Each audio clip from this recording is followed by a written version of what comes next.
사연자분이 보내주신 이야기 시작해볼게요. 안녕하세요. 저는 30대 초반의 여성입니다. 전 부유하고 화목한 집안에서 자라 그 어느 것도 부럽지 않은 삶을 살아왔습니다.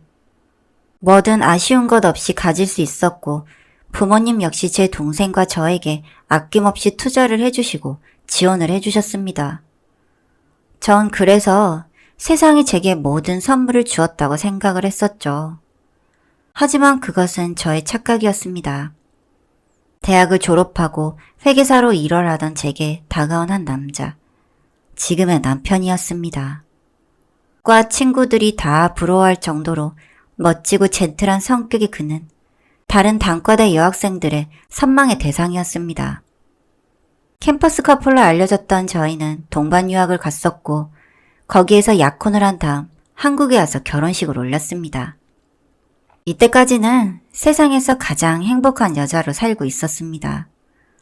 그때만 해도 전 남편의 세상에서 가장 멋지고 능력있고 성실한 남자라고 믿었어요.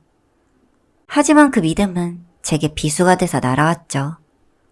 결혼하고 1년이 되었을 때 남편은 만취가 돼서 저에게 다른 어머니가 있다고 말을 했습니다.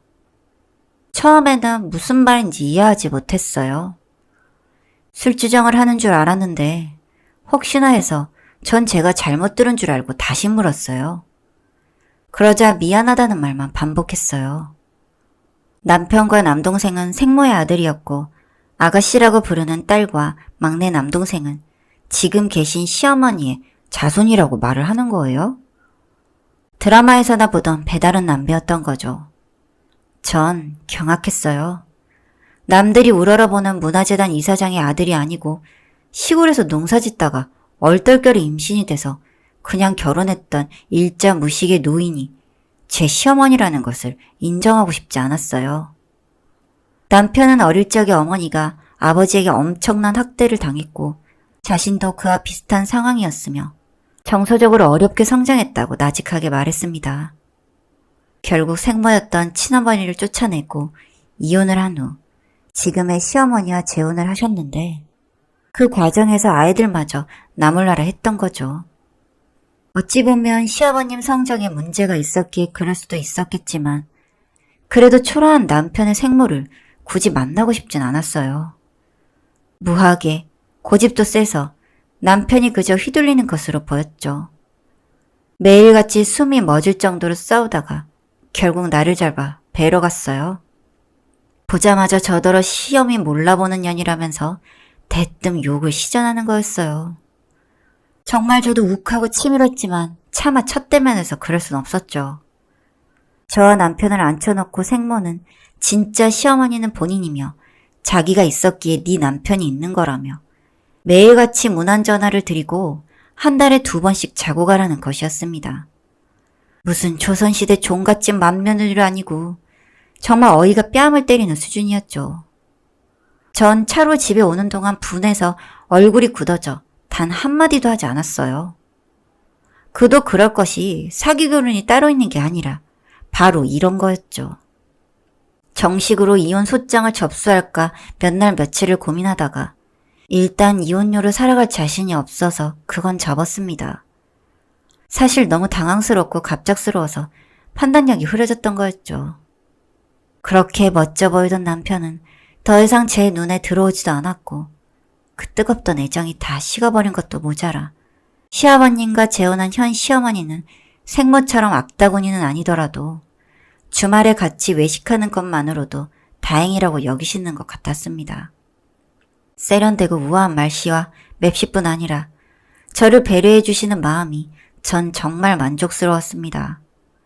그러니 어느 한쪽을 소홀히 할 수밖에 없었는데 시아버지는 제게 대놓고 당신 아들이 생모 운운하는 건 잊어버리라고 말씀하셨습니다. 평생 살면서 가장 자신의 치부라며 절대 휘둘리지 말라며 경고성 발언을 하셨죠. 안 그래도 회계법인의 업무량은 가히 살인적인데 하필 시즌에 당하는 양가의 회유성, 협박성 발언은 둘 다 이가 갈릴 지경이었습니다. 강도는 예상대로 생모 쪽이 더 거셌습니다. 약속이 겹치게 돼서 다음에 가겠다며 정중하게 거절을 했더니 반나절 만에 응급실에 실려가서 나 죽어 쇼를 벌여서 온 가족을 실신하게 만들고야 말았습니다.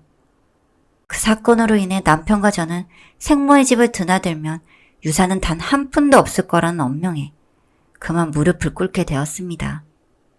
전 차라리 지금의 시아버님의 태도가 비정하지만 그게 더 낫다는 판단을 하게 되었습니다. 오히려 이도저도 아니고 양다리를 걸치거나 단호한 입장을 보이지 않았다면 더욱더 경멸했을 것입니다.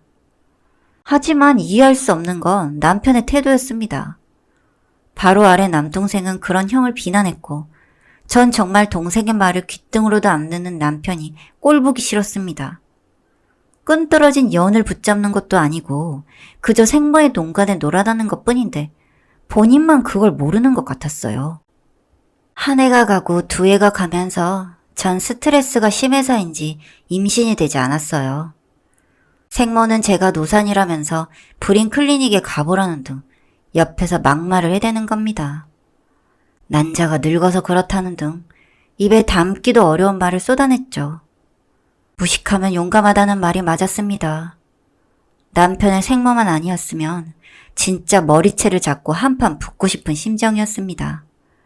하지만 그런 시선은 현 시부모님의 의견과 별다르지 않았습니다. 저희는 안 되겠다 싶어 같이 불임 클리닉에 산정검사를 받으러 갔습니다. 이때만 해도 제 쪽에 문제가 있어서 아이가 안 생기는 줄로만 알았죠. 검진한 후 결과를 듣고 소스라치게 놀랐습니다. 남편의 성기능 장애로 아이가 생기지 않았던 겁니다. 무정자증에 가까운 비활동성 정자가 문제였습니다. 그동안 핍박과 멸시를 받았던 전 남편이 정말 원수처럼 느껴졌습니다. 생모는 그럴 리가 없다면서 저를 죽이려는 취급을 하는데 실로 믿기 어려운 현실이 눈앞에 펼쳐졌습니다. 제가 거짓말을 한다면서 저를 보자마자 밀치고 그릇을 집어던져 발목까지 골절되어 전치 8주의 부상을 입고 병원에 입원까지 하게 되었습니다. 전 그날부터 도저히 한 이불을 덮고 살 수가 없어서 집을 나와 친정을 갔습니다. 저희 부모님은 놀라서 아무 말씀도 없으셨습니다. 아마도 저라도 그랬을 겁니다. 전 친정의 모든 사실을 털어놓고 통곡하듯 울었습니다. 더 이상 참고 견디는 건 할 수 없었던 것이었죠. 남편과 전 이미 돌아올 수 없는 강을 건넌 듯 싶었습니다. 신뢰가 무너진 것이었죠. 그런데 현 시부모님 두 분은 그나마 저에게 그 어떤 연락도 하지 않았습니다. 때가 되면 해결이 되겠거니 지켜보시는 듯 했죠. 그즈음 한 번도 상상하지 못했던 끔찍한 사건이 일어났습니다. 생모가 남편을 대동하고 나타나 제 멱살을 틀어진 것이었습니다. 그것도 친정 부모님 앞에서 말이죠. 당신 아들은 문제 없다면서 어디다가 덮어 씌우냐며 소리를 지르는 것이었어요. 처음으로 친정아버지는 그 손 놓으라며 멱살 잡은 손을 뿌리치고 남편의 뺨을 세게 갈겼습니다. 자네한테 이 꼴 보이라고 내 딸 준 거 아닐세? 당장 모시고 나가게. 그러자 생모는 그 자리에서 벌렁 누워서 옷을 죄다 벗어제끼기 시작했습니다. 정말 어떻게 살아온 사람인지 속옷까지 냅다 던지는데 차마 그 꼴을 보고 있기가 힘들었습니다.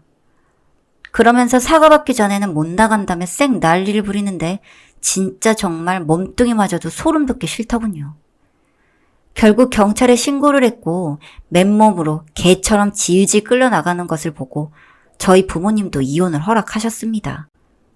설마 했는데 저 정도로 줏대없고 의지박약한 놈은 사회로 인정할 수 없다면서 말이죠. 그렇게 사건을 치르고 석 달 후 저희 둘은 이혼 소송을 통해 법정으로 남남이 되었습니다. 물론 승소한 쪽은 저였습니다. 이혼 숙려기간이 있었지만 저희는 숙려기간이 필요치 않은 상황이라서 하루라도 빨리 헤어지고 싶어서 지친 나머지 그렇게 인연의 끈을 놔버렸습니다. 남편도 저를 사랑했는지 그건 알고 싶지도 않습니다. 그렇다 하더라도 부부로서 최소한의 예의를 잊고 저와 제 가족을 함부로 했던 그 시간들을 용서할 수가 없었습니다.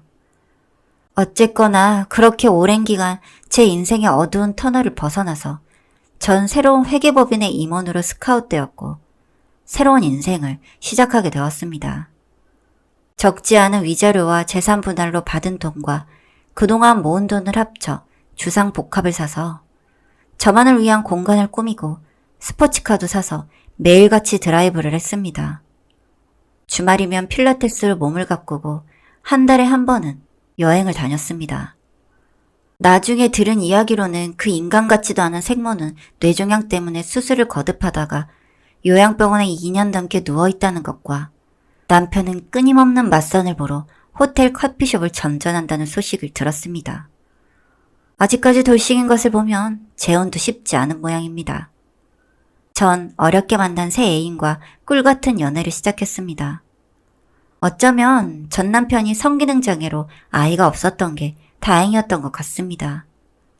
양가의 축복 속에 재혼을 했고 지금은 돌진한 예쁜 딸아이를 키우고 있습니다. 지난 일들을 생각하면 분노가 치밀지만 제 뇌리에서 점점 잊혀지면서 새로운 행복들을 맛보게 되었습니다. 제 삶에 대해 정말 만족합니다. 긴 글 읽어주셔서 감사드립니다.